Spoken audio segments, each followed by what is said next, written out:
Olá, meus amigos e minhas amigas. Hoje nós estamos estreando o podcast Fazendo Direito. O melhor podcast para aquele que ama o direito, para aquele que atua no direito, para aquele que vive do direito.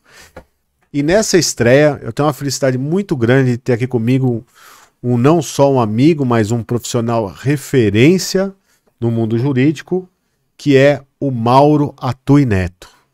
Mauro, é um prazer estar com você, uma felicidade estar com você e principalmente estreando aqui o nosso podcast. Doutor Jesus, eu que agradeço aí o convite, estou muito feliz e honrado de estar aqui falando aí para um pessoal do direito que quer viver do direito, como você disse aqui, isso me chamou muita atenção. A felicidade aqui é minha e muito grande mesmo, e você ter aceitado aí o convite de estar na nossa estreia do programa. Deixa eu te falar uma coisa, Neto. Fala pra gente, pro pessoal poder te conhecer um pouquinho, da onde surgiu o direito na sua vida. Eu sei que seu pai é um grande advogado, um advogado de renome, e a influência foi direta dele, foi algo mais particular seu. Como que você caiu no mundo do direito? Olha, eu acho que eu tive um pouco a influência do meu pai, né, para poder iniciar nessa jornada. Mas quando eu comecei, meu pai não advogava mais na área criminal. Meu pai, ele sofreu um sequestro, né, em 1995. Eu sou formado em 2007, então ele parou com a área criminal. E quando eu comecei a faculdade de Direito, fiz meu TCC em criminal, comecei na advocacia, eu queria na advocacia criminal. E quando meu pai ele viu que eu queria a área criminal, aí não teve jeito. Foi aí que eu tenho uma paixão pelo direito criminal desde o começo. No começo eu cheguei a fazer outras áreas, né? Não tinha como sobreviver só do criminal.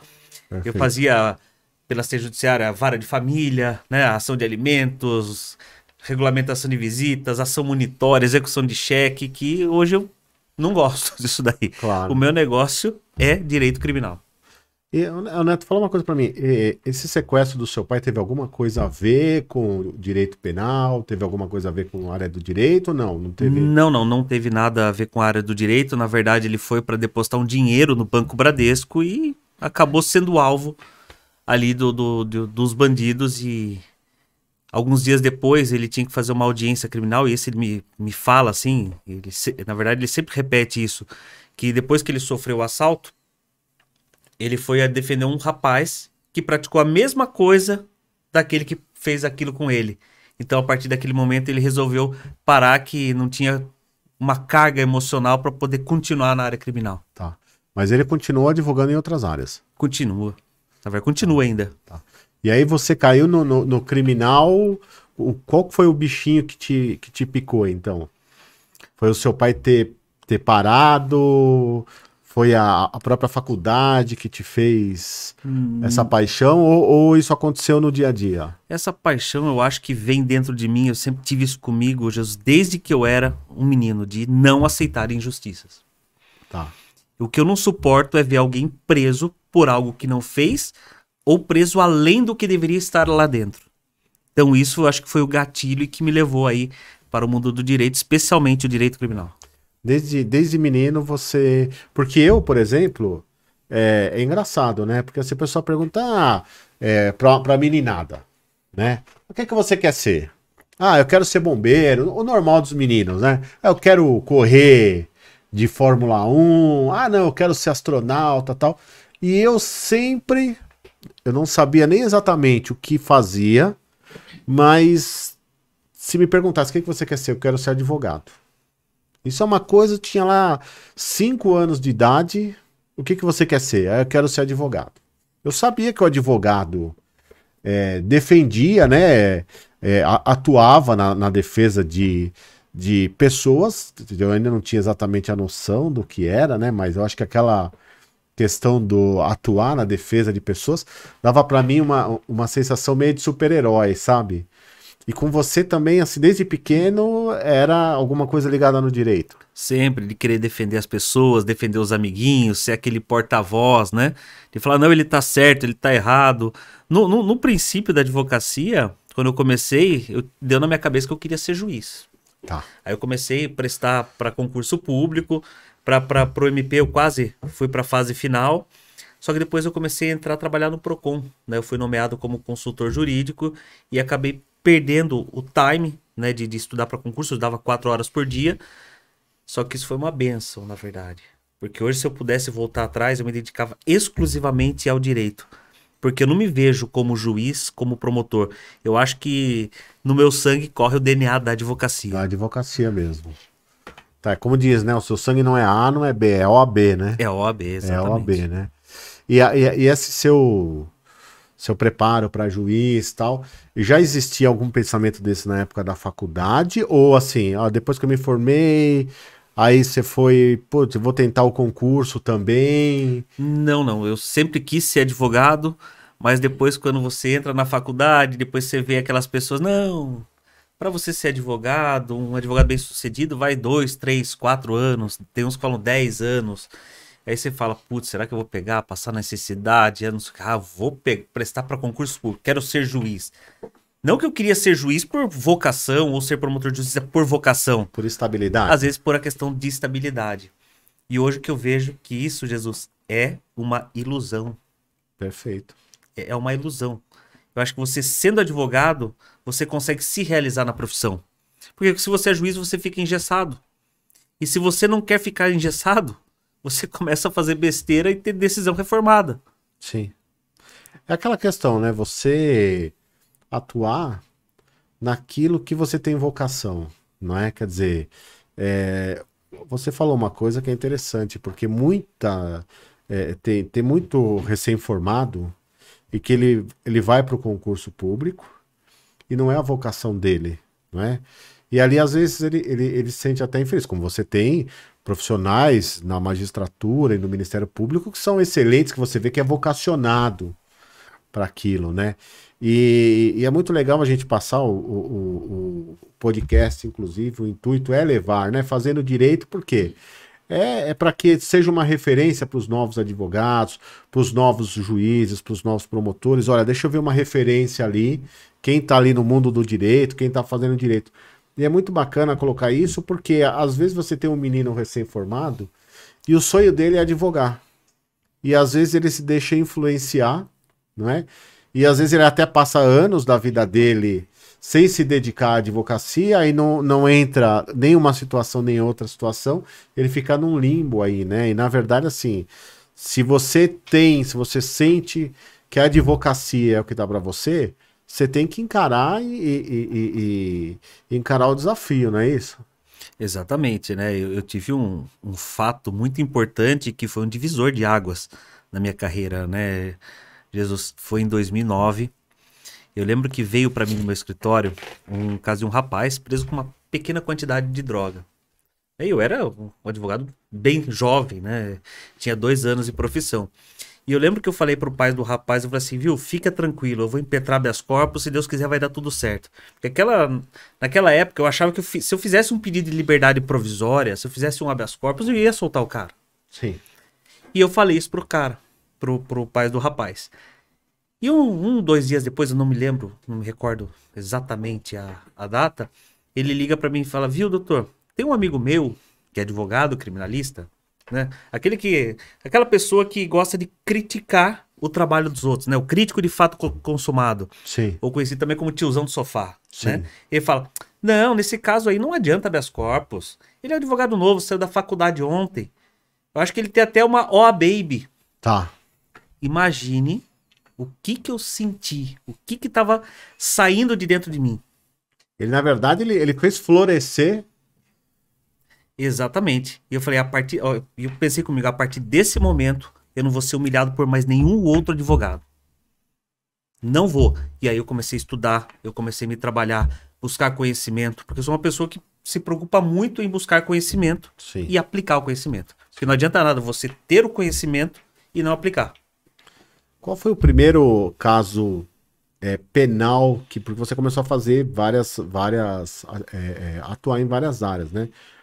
Você se lembra qual foi o primeiro caso penal que você pegou e ali você falou, pô, eu quero o penal mesmo e apareceu um penal aqui. Eu lembro, e esse caso foi até engraçado. O nome do cara, eu não vou falar o nome completo, Claro, e por claro. incrível que pareça, eu não sei se foi. Eu vi esse rapaz ontem na rua. Olha, Fazia bacana. tempo que eu não via. Chamado de Eliano. Eu fui contratado para buscar a soltura dele. E era um disparo de arma de fogo salvo engano, porte de arma. Se eu não me engano, também foi no começo, 2008. Foi que ele matou uma bicicleta. Por que que ele matou uma bicicleta? Ele brigou com o irmão e ele era de vizinho com o irmão. Tá. E quando ele chegou na casa do irmão, procurando o irmão, que queria matar o irmão não tava. Ele olhou para a bicicleta Atirou na e bicicleta. tirou na bicicleta. Foi preso. Só que foi um caso engraçado que eu lembro que foi a primeira vez, e isso eu não repito mais, na verdade foi um aprendizado, porque como deu disparo de arma de fogo, minto, foi só disparo de arma de fogo. Eu falei, se ele for condenado, não vai ficar preso.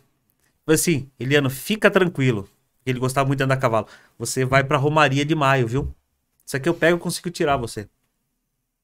No começo da advocacia. Lembra aquela advogado não pode prometer Não pode resultado? prometer. A falha do novo advogado, né? No intuito de pegar o cliente, Exatamente. Aí o que aconteceu? não saiu. Não saiu.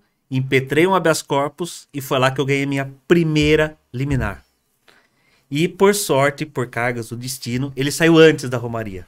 Olha. Só que a partir daquele momento eu vi que não podia nem prometer nenhum resultado, seja de disparo de arma de fogo, um furto ou um simples estelionato. A gente não sabe o que passa na cabeça do juiz. Exatamente. E isso pra mim foi um aprendizado.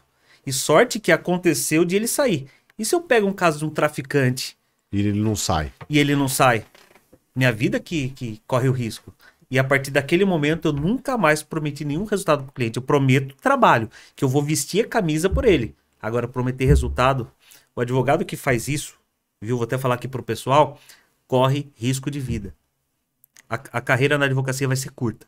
É isso mesmo. Quer dizer, aliás, a profissão do advogado é uma profissão de meio, não é uma profissão de fim, né? Quer dizer, eu tenho que usar de todos os meios, né, da melhor técnica possível para alcançar um resultado, mas jamais prometer alguma coisa, até porque a decisão não está nas mãos do advogado, está na mão de uma terceira pessoa que pode ter um entendimento totalmente diferente do advogado, né? Exatamente. Deixa eu aproveitar aqui para falar do Grupo Pérez Condomínios.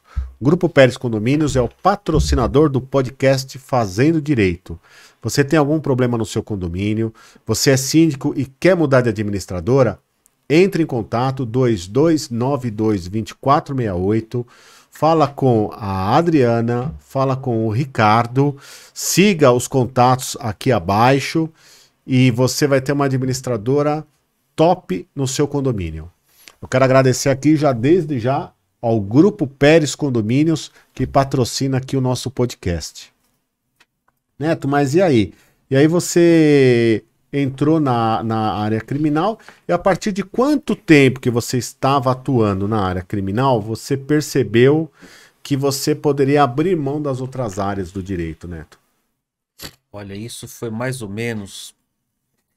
Eu me formei, comecei a advogar dia 26, né? Já advogava um pouco antes, mas que eu firmei o meu compromisso com a OAB foi dia 26 de outubro de 2007.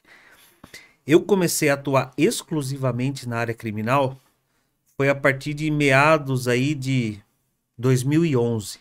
Então aí quase 5 anos que eu pude abdicar de outras áreas e me dedicar exclusivamente ao direito criminal. É legal?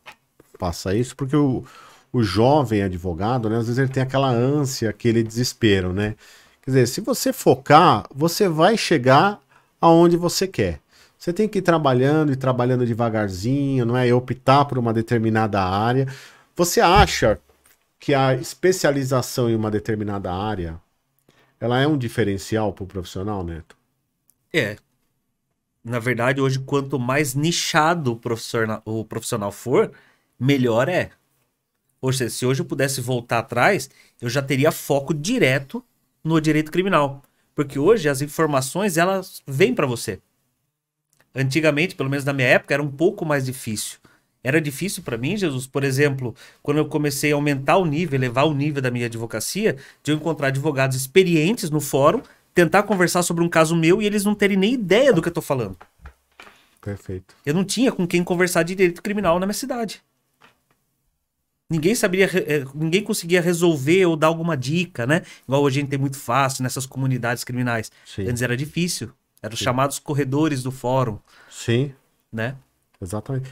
E me diz uma coisa, o que o Dr. Neto é referência nacional em habeas corpus, né?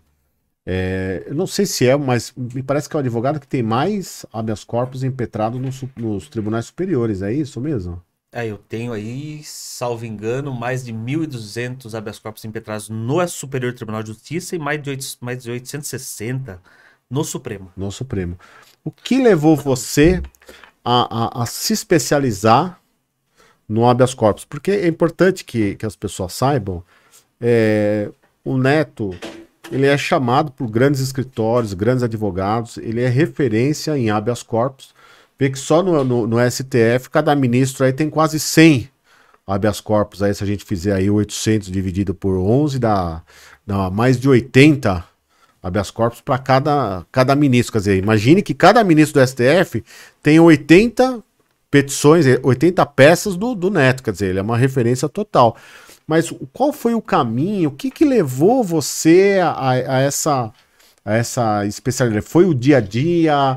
Você se apaixonou pelo tema? Porque assim, você é reconhecido como um dos advogados mais técnicos quando se fala em habeas corpus e mais bem-sucedidos. E como que você caiu nesse nicho do habeas corpus, Neto? Do habeas corpus, né, eu acredito que foi porque às vezes eu tinha dificuldade da atuação em primeiro grau, né? Da questão probatória, porque pelo menos na minha região, né, quando eu comecei, juiz nenhum soltava. E eu falava, mas como que não solta? Não tem como. Por exemplo, eu vi um caso de um rapaz com pequena quantidade de drogas. Falei, como que essa pessoa não pode estar solta? Por que essa pessoa... O que é preciso para soltar essas pessoas? O que os outros advogados fazem? Né? Aí eu comecei a me questionar. Eu falei assim, tem que ter uma forma. Né? E naquela época tinha aquela crença. Só solta... Né, as pessoas só saem pelo Supremo por conta que os advogados têm amizade com os ministros. E isso é uma crença que não existe. Tu não fala, o Gilmar Mendes ele só solta porque tem um amigo que é advogado. Eu não tenho amizade com o Gilmar Mendes, ele solta meus clientes. Eu não tenho amizade com o Edson Fachin, ele solta meus clientes. Perfeito. Né? Ou seja, mas uma coisa eu posso falar sobre habeas corpus. Só solta, né, o advogado ele só solta uma pessoa se ele conhecer o desembargador e se conhecer o ministro. Mas eu não estou dizendo conhecer de ter o tete a tete, de você frequentar a casa. De você conhecer, identificar o padrão de como ele pensa. A partir do momento que você sabe como um desembargador pensa, como um ministro pensa, as suas chances de conseguir o habeas corpus porque você se alinha ao entendimento doutrinário do ministro, né? Agora, é muito bacana, e aí eu queria até que você detalhasse mais... como surgiu isso, esse início dessa pesquisa? Porque assim, além de tudo, você tem um reconhecimento técnico enorme. Agora, como que você percebeu que, pô, eu não estou conseguindo soltar o cliente? Poxa, mas tem outros que soltam. Então, como que foi esse passo para você ir construindo essa reputação hoje, né? Quer dizer, como que você foi buscar onde? Você começou a estudar os habeas corpus dos outros advogados? Da onde que surgiu essa questão do alinhamento doutrinário com o desembargador, com o ministro? Porque são detalhes que o jovem advogado, né, ele não percebe isso. Sim, por exemplo, eu não fiquei para aprender sobre habeas corpus me debruçando em livros. Isso eu não fiquei. Eu assim, livro não vai fazer com que você ganhe habeas corpus. E o que eu percebo? O que faz você ganhar o habeas corpus? Você entender na forma como o desembargador, o ministro pensa. Se você se alinhar a como ele pensa, você consegue o habeas corpus. Por exemplo, adianta alguma coisa eu citar, por exemplo, Auri Lopes Júnior, no Supremo, sendo que tem jurisprudência que já fala sobre o tema. Seria diferente se eu vou colocar uma tese nova. Aí você precisa de um suporte doutrinário. Mas se são questões que já existe uma reiteração no STJ, no Supremo ou no TJ, para que eu vou juntar doutrina? Sendo que às vezes eu só preciso de um julgado, só preciso de uma jurisprudência de terceira sessão. Só isso já basta. O legal é que assim, a sua experiência mostra alguma coisa que a gente vê às vezes em alguns advogados, né? A gente pode até, como você usar a referência que você colocou, advogado de pijama, né?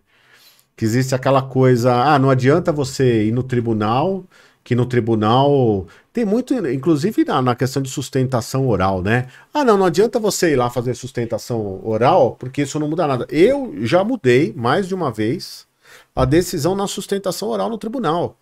Então, assim, é muito bacana, por quê?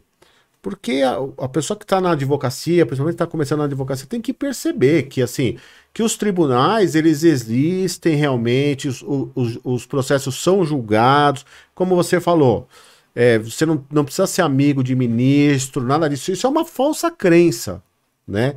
Se você tiver um conhecimento técnico, você vai conseguir chegar lá, né? Isso daí é muito, muito bacana. Você se recorda qual foi a primeira vez que você foi para os tribunais superiores? Foi a primeira vez que eu impetrei um habeas corpus no STJ foi em 2009. Né? E eu descobri algo, né? Para você poder ganhar habeas corpus no futuro, no meu caso, eu tive que perder muito habeas corpus. Todo mundo só fala, eu consegui habeas corpus tal, eu consegui habeas corpus tal. Mas e os paus que eu levei lá atrás? Os aprendizados. Tomar pau de desembargador, tomar pau de ministro. Eu falo que eu fui forjado na dor. Eu tinha dois caminhos, ou pelo autoconhecimento ou pela dor. Eu fui pela dor. Tá. Só que para mim o sofrimento era opcional. E eu falei assim, não, perdi aqui, agora eu vou para cima. Quanto mais eu perdia, mais minha vontade aumentava. Eu falei assim, vai dar certo, e sempre com fé. Você buscava estudar. Olha, aqui eu perdi, eu vou entender o porquê eu perdi e vou começar a tentar entender o sistema, que é um sistema técnico, não é isso? Exatamente, porque pelo menos na minha cidade, o que acontecia? O advogado ia lá, fazia um pedido de liberdade para o juiz e o juiz negava. E o juiz negou, a advocacia tá assim, tá assado, a advocacia já tá saturada, eu começava só a reclamar. E eu falava, viu, do juiz eu só quero a negativa, eu vou resolver lá em cima. Tomava pau no TJ, falei, quanto mais rápido eles negarem para mim, melhor é que eu já subo. Então eu tinha essa visão, falei assim, viu, deixa ele se deliciar, deixa ele das decisões complexas dele lá, que depois eu reformo lá em cima. Tanto é que hoje, se o juiz solta um cliente meu, por exemplo, na custódia, ou faça um pedido de revogação e solta, eu não tenho prazer. Meu prazer é quando eu ganho liminar ou ganho ordem de habeas corpus. Porque parece que não tem graça. Parece que eu gosto acho que do que eu sofri lá atrás, de falar pro juiz, vai. Você gosta da atuação nos tribunais superiores. Me conta uma curiosidade, você já me contou, mas para os nossos ouvintes ficarem sabendo uma situação interessante, que você, claro, você não vai falar o nome do ministro, mas que certa vez você estava em Brasília e em um restaurante conheceu um assessor, e o assessor veio falar com você que é o doutor Mauro Atui Neto, porque eu tô acostumado eu conheço as suas petições e tal, mas não sabia que você era tão jovem assim, foi isso? Foi. Na verdade, eu tava lá em Brasília, né? E a gente tava no almoço. E o anfitrião lá, né? Que é de uma comunidade que eu faço parte, ele pegou e tava nós sentados lá na mesa. E apareceu esse assessor de ministro, né? Ele falou assim, olha, temos aqui o fulano de tal, temos o fulano de tal, temos aqui o Mauro Atui Neto. Você que é o Mauro Atui Neto? Nossa, analisei quantas e quantas petições suas. Soltamos muitos clientes seus, hein? Olha que isso bacana. aí todo mundo na mesa pegou e espantou, né? Então foi um negócio assim que ele só conhecia por nome. Não conhecia a fisionomia, como que eu era, né? Sim, pô, que bacana. Deixa eu te falar uma coisa, você falou em comunidade até, você é referência aí na Mindjus, né? Do nosso amigo André. E lá eu percebo, eu também faço parte dessa comunidade, é uma comunidade para os advogados da área criminal que não conhece, é uma comunidade apenas de advogados da área criminal, hoje conta com acho que quase 800 advogados associados no Brasil, o André dirige isso de uma forma muito bacana, e assim, eu acabei conhecendo o Neto pela Mindjus, né? E uma coisa muito bacana, e depois a gente vai chegar lá até onde eu quero chegar, que é no seu projeto, mas eu percebi que, assim, você é um advogado que não nega as informações aos demais colegas, né? Então, assim, muitas vezes eu vi dentro dessa comunidade advogados com questões complexas de HC, e você indo lá, ensinando, explicando, da onde surgiu essa questão sua de passar todo esse seu conhecimento técnico, porque você, se você fosse outro, né, infelizmente a gente sabe, ao contrário do que acontece lá na Mindjus, onde existe realmente uma comunidade, né, de pessoas, de advogados que se preocupam com outros advogados, mas não é o normal, infelizmente. Seria você manter esse conhecimento para você e se fechar nisso. E eu vejo você lá ensinando, explicando. E da onde surgiu? Isso surgiu lá ou você já tinha essa veia meio de professor e de ensinar? Da onde surgiu essa... Não, na verdade não. Na verdade é o contrário. Na verdade eu tinha uma mentalidade, vamos colocar aí de alguns anos atrás, e eu não era de passar conhecimento. Eu tinha medo que se eu passasse o conhecimento, se eu falasse o que eu soubesse, as pessoas iam me substituir, eu ia entrar em falta. E aí eu descobri, identifiquei em mim, Jesus, a crença da escassez. Tá. E eu percebi que, na verdade, a minha mentalidade estava... Eu tinha que mudar a minha forma de pensar. E eu percebi que mudando o meu mindset, quanto você mais dá, quando você mais ensina, quando você tem humildade intelectual, aí você está alinhado aí com o divino, você está alinhado com Deus. E quanto mais você dá, mais você recebe. E aí eu entendi que quanto você passa, ou quando você busca a transformação das pessoas, né, que você não seja egoísta com aquilo que você tem, quando você impacta a vida das pessoas, que esse, na verdade, é o meu propósito, você prospera. Você entra no fluxo da abundância. É o contrário, né? Na verdade é o contrário. Quando você começa a ensinar, parece que as coisas começam a se abrir para você, né? Quando você começa a compartilhar com os demais, né? Quando você começa a perceber que na advocacia, na verdade, quanto mais você se relacionar, quanto mais você fizer essa troca de informações, você cresce. Exatamente. Né? E assim, eu sei que você é uma pessoa extremamente espiritualizada. E aonde se deu essa virada de chave, onde você, olha... Eu tô errado. Eu não posso pegar toda essa bagagem de conhecimento que eu tenho e guardar aqui comigo. Eu tenho que passar isso. Foi alguma coisa especial na sua vida? Algum momento diferenciado? O que fez você mudar essa chave? Foi, né? Como é que fala? Para aprendizado, a gente tem duas formas: autoconhecimento e dor. E no meu caso, mais uma vez, foi uma dor, mas uma dor que eu aprendi.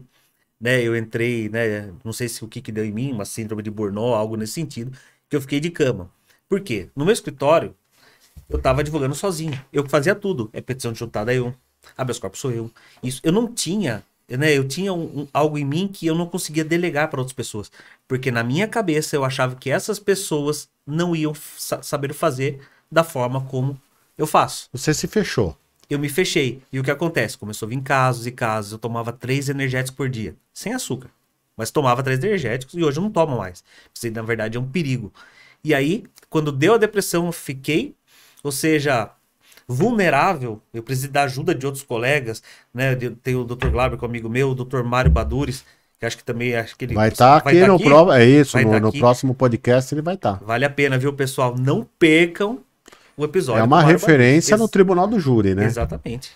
Eu falo que ele é o rei do júri. É verdade. Eu nunca vi, pessoal, um advogado igual ele atuar no júri. Ele vai contar, ele é um espartano, ele vai contar lá, ele vai contar por que ele é um espartano. Mas e aí você precisou dessa ajuda e aí você se abriu, poxa, eu não posso viver sozinho. Exatamente. Aí eu vi que ou eu pego e começo a implementar e para ter qualidade de vida, né? Ou vou ter que quebrar essa crença, ou eu vou ficar sofrendo. Quanto tempo você ficou nessa situação? Ah, olha, vamos colocar, eu fiquei aí ruim, uns 2, 3 meses. 2, 3 meses? Uns 2, 3 meses, isso aconteceu mais ou menos em novembro para dezembro, e eu fui melhorar lá por março. Aí já, em maio eu já tava, né? Já era outro. Já. Mas eu não quero mais passar por isso, não. Eu me recuso a passar por isso. Isso eu não quero mais e não desejo nem pro pior inimigo. Você acha que isso daí foi reflexo da profissão, pressão da profissão? Ou foi algo mais pessoal? Porque assim, o advogado sofre uma pressão enorme, né? Sim. É que na verdade eu não estava dando conta. Eu vi que sozinho eu ia muito longe. Mas com outras pessoas, com uma equipe, eu vou mais longe ainda. Com Então certeza. eu comecei a ter uma mudança aí interior, né? Mudando a minha essência, mudando a minha forma de pensar, quebrando algumas crenças que me limitavam, né? Para poder prosperar, como assim, que é o que a gente sempre fala, né? A gente sempre está em busca de prosperidade e abundância, né? E eu vi que essa foi a forma que eu encontrei, né? Sozinho eu ia longe, mas em equipe eu vou mais longe ainda. Muito mais. E fala pra mim uma coisa, qual foi o caso mais emblemático, o que mais te marcou na área penal, Neto? Mas de soltura ou de... No geral, que você fala assim, pô, esse caso ficou na minha cabeça, não necessariamente de forma positiva e nem necessariamente de forma negativa, mas um caso que você falou assim, poxa, aquilo foi emblemático assim pra mim. Qual que foi a história do... Na verdade foi um júri que foi feito de... O meu cliente, ele matou o genro, Tá. né? E a vítima, no caso, ela judiava da filha desse meu cliente. Dava prato de comida para ela comer no chão, agredia ela.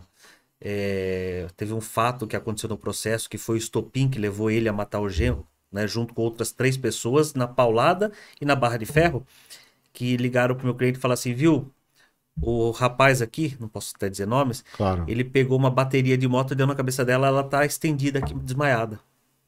Meu Deus. Né, a vítima, na verdade, desculpa até a palavra, era o demônio na terra. Fora isso, mexia com droga, mexia com mulher casada, tinha estupro marital. Ela, Jesus, ela tinha uma criança, para ela dar de mamar para a criança, ela tinha que tomar Dorflex, de tanto que ele batia nela. Meu Deus. Né? Então, só que foi um caso emblemático, durou 2 dias. E esse júri eu fiz com o Dr. Mário. Ah, com Mário Badures. Foi com o Mário Badures e foi um júri, assim, que eu falo que eu vivi uma experiência que eu não sei se eu viveria de novo.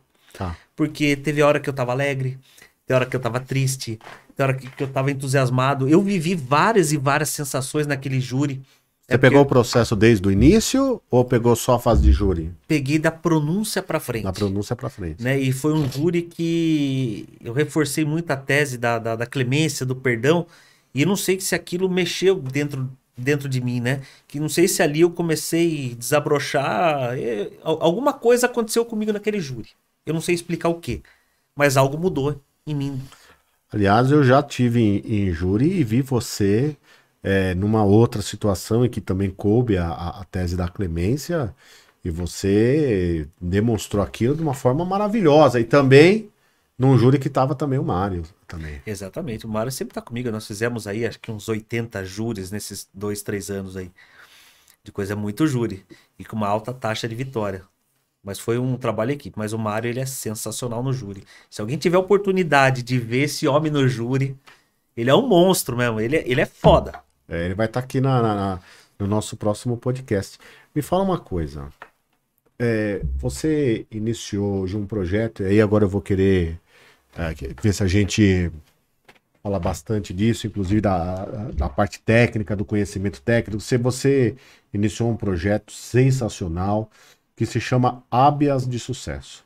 Eu tive a oportunidade de estar participando desse projeto. Aliás, tem a oportunidade de participar na primeira turma. Eu sei que já existe aí inscrições aí para mais 2 ou 3 turmas aí para frente e que tá até meio concorrida a situação aí.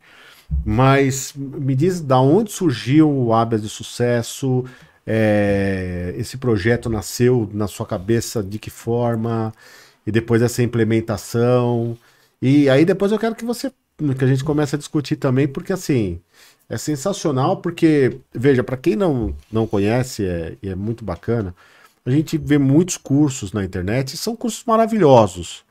Mas o Neto, o Hábias de Sucesso, ele discute casos reais. O Hábias de Sucesso, ele não se restringe a gente falar da dogmática, da doutrina, de forma abstrata. ele coloca no habeas, ele vai passar tudo isso no habeas de sucesso, como ele fez na primeira turma, mas ele leva casos reais, discute casos reais, e assim, e os alunos levam casos reais e se discutem em grupo, e assim, a taxa de, a gente diz que são netos do neto, né? Porque assim, a taxa de filhotes de liminares e de habeas que já foram concedidos aos alunos do neto é um negócio assim sensacional. E então passa pra gente da onde surgiu e o porquê fazer diferente, né? Por que não ficar ali só na questão abstrata? Não, mas, sabe, colocar situações ali, casos reais, e não casos reais que aconteceram. Não.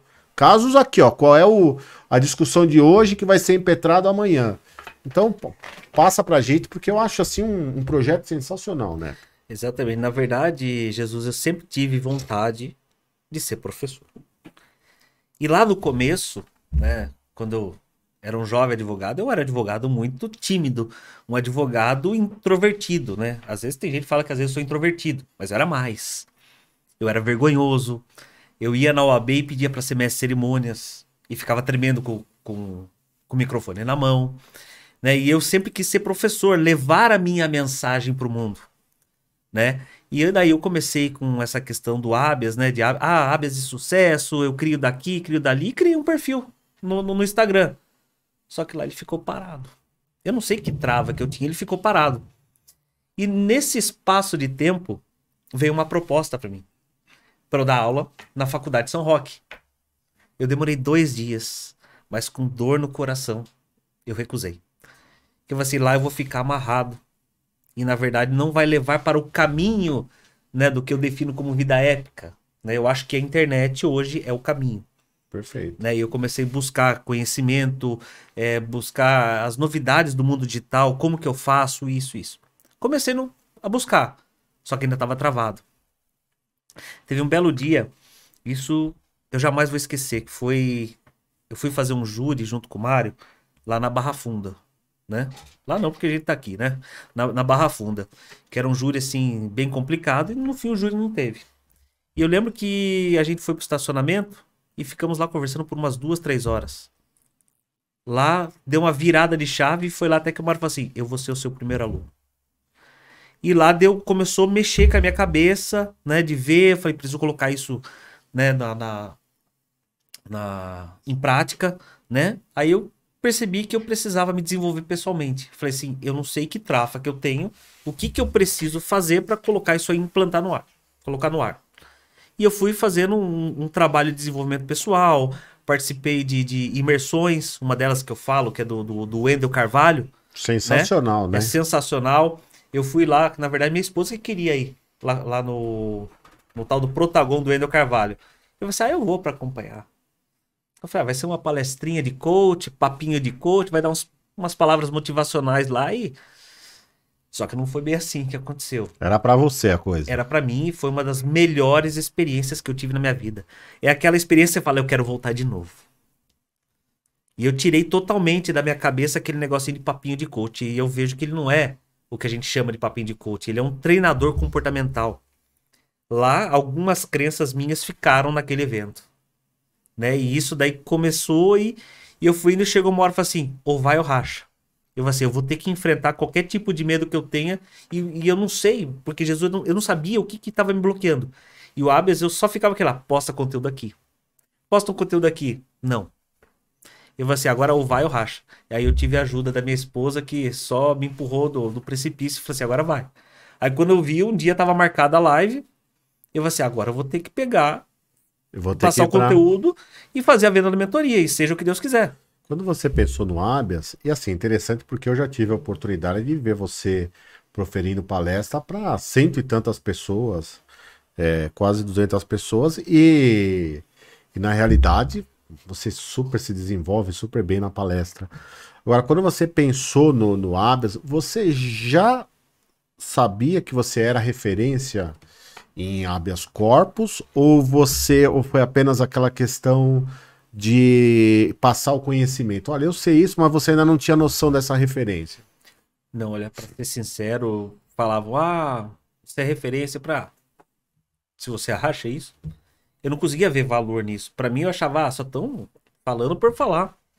Eu não conseguia perceber a imagem que eu passava para pessoal. A imagem que eles tinham do que eu fui para mim. Porque o que acontece? Para mim, acho que virou um negócio tão simples que para mim é fácil, mas para as outras pessoas não. E para mim, eu via que eu me sentia como se eu não tivesse valor. Eu não conseguia ver o meu valor. E aí você acha que um pouco dessa chave foi o Wendel? Foi, ajudou a ativar. Né? E também a conversa que eu tive com o Mário lá no estacionamento. Tá, essas duas coisas juntaram. Foi, juntaram e mais a minha esposa de pegar que me incentivou muito nisso. E quando que você percebeu essa sua... Porque é que você tá falando pra mim. Olha, eu não tinha essa noção ainda. As pessoas falavam. E você sabe que assim, né? O reconhecimento vem dos pares, né? Quer dizer, não adianta alguém falar, ô Neto, você é um bom advogado. Não. O reconhecimento olha, os demais advogados, como é o que acontece hoje, pô, o Neto é referência nessa situação. Quando que você parou e falou assim, meu, eu tenho uma responsabilidade enorme porque realmente eu sou referência nisso. Quando que aconteceu isso com você? Quando caiu essa... Depois de fechar o carrinho da mentoria. É mesmo? Que eu vendi 37 mentorias em 7 dias. Aí você percebeu, você falou, caiu a ficha. Aí eu percebi, caiu minha ficha, eu falei, caramba, tem aqui 3 de Minas Gerais, tem aqui do Paraná, tem de Pernambuco, tem de Fortaleza, tem lá de Rondônia. Você fala, caramba, tem um do Amapá, Dr. Marcos. Você fala, meu Deus do céu, 37 mentorias e eu fazendo um lançamento de semente sem tráfego pago. Sim. Aí eu comecei a ter uma noção da proporção. Eu falo, caramba, assim, agora eu vou ter que dar conta. Nem quando você teve lá em Brasília e que o assessor do ministro falou com você, não caiu a ficha? Não, pra mim não caiu a ficha. Eu falei assim, deve ser porque eu mando um monte. Né? Tipo assim, eu tinha isso. E às vezes, até no meu próprio trabalho no escritório, eu percebia que eu não dava valor a mim, não ao trabalho. Né? Sim. O trabalho era consequência. Então, se eu não dava valor a mim, qual que é o valor do meu trabalho? Então, às vezes, eu cobrava um pouco a menos que os colegas. Perfeito. E isso é interessante que meu pai, sabe aquele que fala, sempre você tem um sinal? Sim. Aquilo que te fala, tipo assim, viu? Você tem que mudar. Sabe o que meu pai falava? Ele fala assim, viu? Você tem que aumentar o seu valor. Porque você, como é que é? Tá fazendo um trabalho de qualidade pelo preço de R$1,99. Não vire advogado de R$1,99. Né? Eu fui indo, mas eu não tinha... Sabe aquela história, né? Que de forma inconsciente você não consegue, às vezes, perceber aquilo que tá diante dos seus olhos? Sim. Eu não conseguia. Sim. Agora eu consigo, né? Até ver isso daí, mas ainda tem hora que a nossa mente para nós o tempo, né? Ela busca nos sabotar, né? Às vezes eu falo, puta, acho que não é tudo isso. A nossa mente nos sabota. Ainda tô num processo ainda dessa questão de mente, de você modificar a sua programação, né, do subconsciente. E como que caiu essa situação, Neto, de assim, olha, eu vou fazer diferente. Eu vou trazer casos práticos, eu vou ensinar, porque aquilo. A gente até conversando um dia, quando saímos dessa palestra sua, até que eu me referi há pouco, e que eu senti você naquele dia, que você não imaginava que ia estar tão lotado quanto estava. Né? E você até ficou surpreso com isso. E então, assim, como que você, da onde caiu essa coisa de você falar assim, não, o que você mesmo fala, né? Eu vou ensinar você a fazer. Não adianta eu falar. E realmente no direito existe essa situação, né? Olha, os próprios códigos, eles explicam como você faz. Né? Então você pega lá, ó, o Código de Processo Civil, por exemplo, que não é nem a nossa área. Mas ele vai colocar lá, a petição inicial, você tem que ter isso. Agora, você transformar aquilo no papel é um aprendizado que alguém vai te ensinar. Não é? E da onde surgiu essa situação de você falar assim, não, eu vou fazer diferente, eu não vou colocar o abstrato, não, eu vou realmente fazer aquilo, ó, senta aqui. Como é o caso que acontece no habeas de sucesso. Olha, isso aqui, ó, é assim, assim, olha como tá escrito assim, olha essa diferença até de uma palavra e muda, e teve uma noite em que eu estava lá no Habeas de Sucesso e se discutiu realmente a mudança de uma palavra e que mudou. Então, aonde que entrou isso para você? Olha, a forma que eu vou colocar isso é vou pegar na mão e vou ensinar como faz. Eu vou mostrar na prática. É, na verdade, isso eu aprendi um pouco com o Wendel Carvalho. Ele falou assim: quando você fizer a sua mentoria, você busque a transformação daquela pessoa.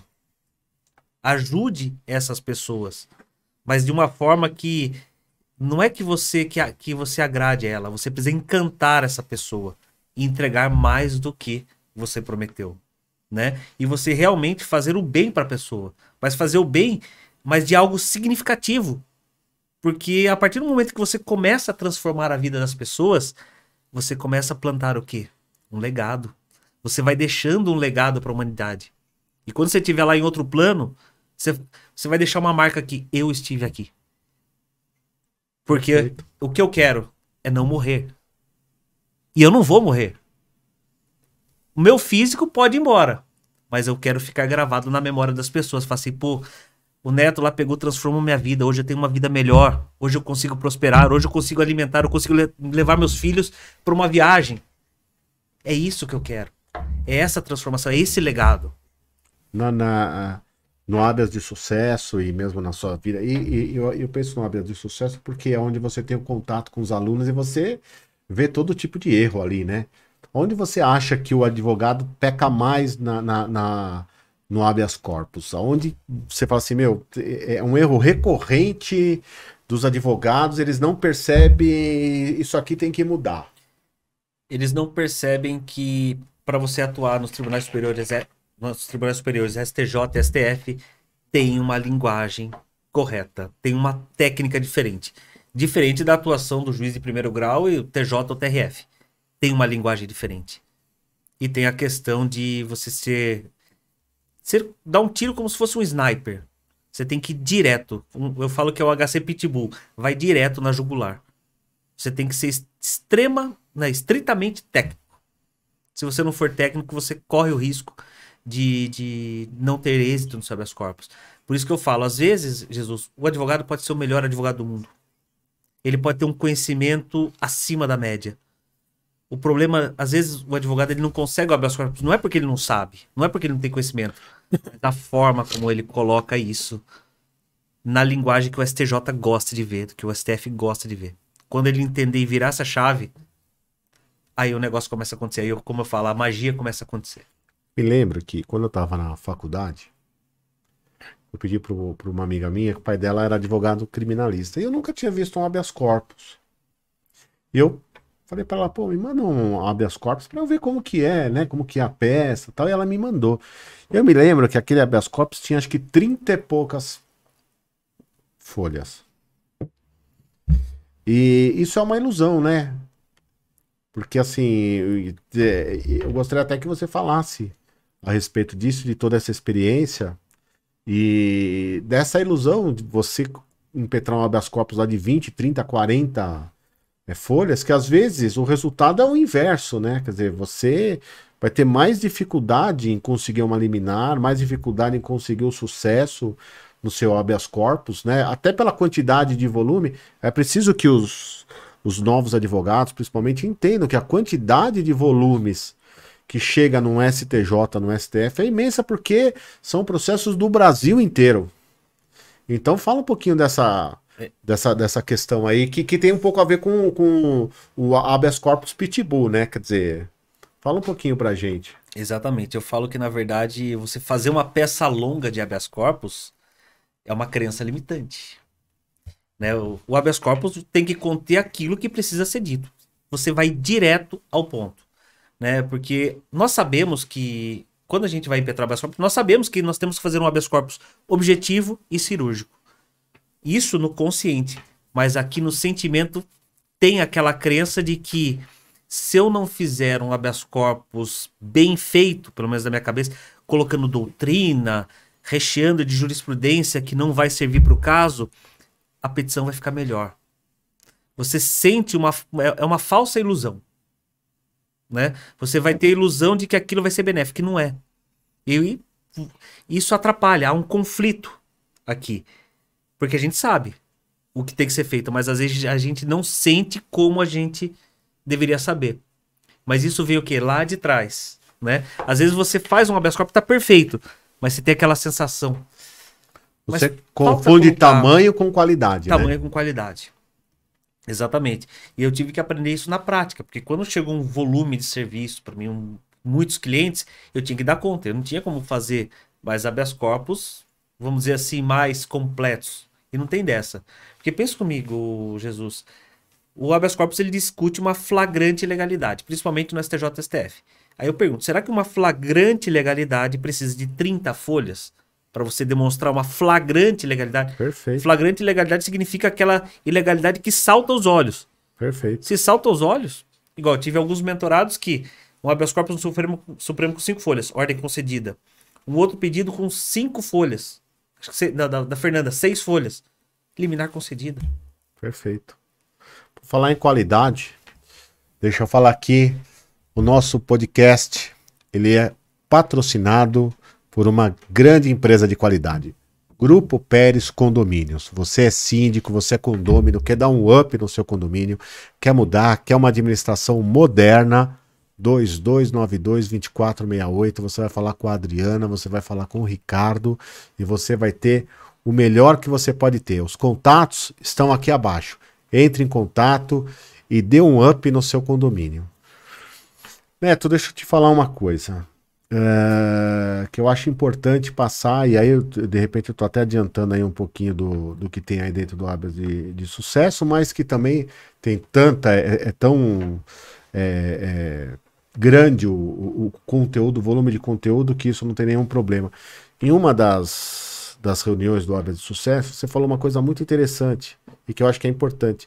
Não adianta você ficar ali redigindo aquilo que o ministro já sabe. Né? Quer dizer, ele já conhece, não adianta você colocar lá o artigo, você ficar lá redigindo, olha, CPC, artigo tal, assim, porque ele já conhece. Ele já sabe o que você está falando, ele já...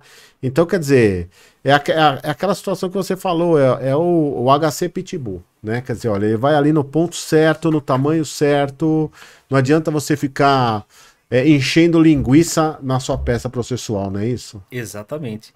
É querer ensinar o padre a rezar a missa. Você vai ficar repetindo aquilo que ele já sabe. Ou seja, fala para ele, olha, o artigo 312 diz isso aqui. Eu vejo isso aqui o dia inteiro, eu só trabalho com isso. Eu leio isso toda hora, eu sei de cor e salteado esse artigo. E eles sabem. Porque nós imaginamos que só o nosso habeas corpus está lá. Imagine quantos habeas corpus do Brasil inteiro tem lá para 10 ministros. E discutindo, a grande parte são os mesmos temas, os mesmos assuntos, né? Quer dizer... Colocar 80% do artigo 312. Exatamente. Se eles não souberem o que é o artigo 312, pode pedir exoneração. Exatamente, exatamente. Então, Neto, pro pessoal que está nos assistindo, pro pessoal que é novo na advocacia e que quer conhecer um pouco mais dessa ferramenta, que é uma ferramenta maravilhosa, quando bem utilizada pelo advogado, que é o habeas corpus, você que é uma referência no tema. O que você sugere? Que livro, olha, você está começando no direito penal, você está percebendo que o habeas corpus é uma ferramenta maravilhosa, é um remédio constitucional maravilhoso. Ele tem que começar por onde? Que livro, que literatura você sugere para quem está começando no direito penal e está começando a conhecer essa ferramenta? Eu tenho um pensamento um pouco diferente. Existem alguns livros bons? Sim. Você tem que ter ele de apoio para estar na sua retaguarda. Por exemplo, o livro do Alberto Zacarias Toron, o livro de habeas corpus e jurisprudência do David Metzger. Temos também aí o livro do Guia do Processo Penal e a Teoria dos Jogos do Alexandre Moraes da Rosa, que agora é assessor do ministro Gilmar Mendes. Perfeito. Né? Esses livros você tem que ter como suporte. E um juiz maravilhoso, né, ele, né? Exatamente. Só que qual que é a forma que eu estou pensando hoje? Né? Todo mundo sabe o que tem que fazer. A pessoa só não sabe como. Então você, hoje, as mentorias, né, mentorias sérias, elas vão encurtar o seu caminho. Porque não é o que você precisa fazer, é como. Perfeito. Porque no como ele vai te explicar. Você vai realmente encurtar. Por exemplo, quem faz o Hábito Sucesso vai evoluir 10 anos em 2, 3 meses. Sim, isso é perfeito. Teve lá a Fernandinha, primeira liminar dela. Sim. E ela é uma jovem advogada. Sim, que eu a conheço, inclusive, pessoa maravilhosa. Tá começando na advocacia criminal agora e já teve a sua primeira liminar, seu primeiro liminar de HC concedida, né? E eu aprendi com o Wendel mesmo. Ele falou assim, não é o que deve ser feito. A pergunta é quem? Porque quem vai ter o como. Perfeito. Né? Então, você já começar com cursos práticos mesmo, né? Mentorias, isso vai te ajudar. E isso foi o que me levou, né, como você disse, pegar na mão do advogado e falar, vamos subir até o Supremo. Porque eu fiz também mentorias e faço mentorias ainda. Porque imagine, eu chego e falo assim, ó, seguinte, Jesus, eu tenho um maçarico aqui, você vai fazer isso, isso, isso, isso. Eu falo, ó, tem um manualzinho aqui, você pega, só você pegar e cortar o ferro lá. Só que eu não tô te falando como. Perfeito. Ou seja, eu dou a ferramenta para você e você não vai saber usar. O que a maioria faz? Dá a ferramenta. Só que não basta. Você vai ficar andando com o maçarico na rua e você não vai saber, não vai ter a técnica correta de como cortar aquela porta. Você pode até tentar, mas aí você vai pegar e vai bater cabeça, você vai ter que criar uma experiência. Agora, se eu mostrar onde estão os possíveis erros do habeas corpus, né, e o que eu fiz, quais as estratégias que eu utilizo para ter êxito dos habeas corpus, isso muda totalmente. Ou seja, eu gostaria que quando eu começasse lá atrás, lá em 2007, no início da advocacia, eu gostaria de ter um habeas sucesso lá. Que alguém tivesse feito isso por você. Perfeito. Exatamente. Isso tem muito do Wendel, né? Tem muito. Isso tem muito do Wendel. Olha, Neto, maravilhoso ter conversado com você. Você é hoje considerado um papa do HC no Brasil. Quero que você receba de presente esse livro, Filosofia e Direito, Ser e Proposição. Foi coordenado por um grande professor de filosofia do direito, o Ney Queiroz Assis. Foi produzido pelo Instituto dos Advogados da Zona Leste da cidade de São Paulo, do qual eu tive orgulho de ter sido o primeiro presidente. Hoje ele é dirigido pela doutora Márcia Freitas de uma maneira brilhante. Gostaria que você recebesse esse livro aqui. Foi maravilhosa a conversa, maravilhoso todo o conhecimento que você passou para nós.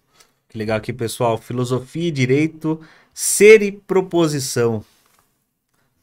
Valeu. Sei que a sua biblioteca é enorme, é mais um livro para sua biblioteca e tenho certeza que você vai se deliciar com ele. Obrigado, fico grato aqui de receber esse presente aqui. Tenho certeza que isso aqui para mim é de grande valia e vai ser o meu livro lá de cabeceira na minha biblioteca. Muito bacana. Coração mesmo. Obrigado.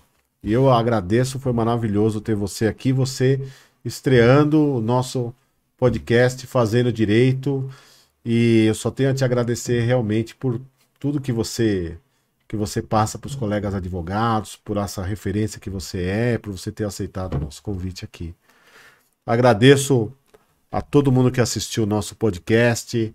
A primeira entrevista do nosso podcast foi feita com o Dr. Mauro Atui Neto, referência em HC no Brasil. E espero você para o nosso próximo podcast, que vai ser com o Dr. Mário Badures, que já teve o nome citado aqui, é um monstro do Tribunal do Júri. Eu agradeço a todos vocês. Muito obrigado.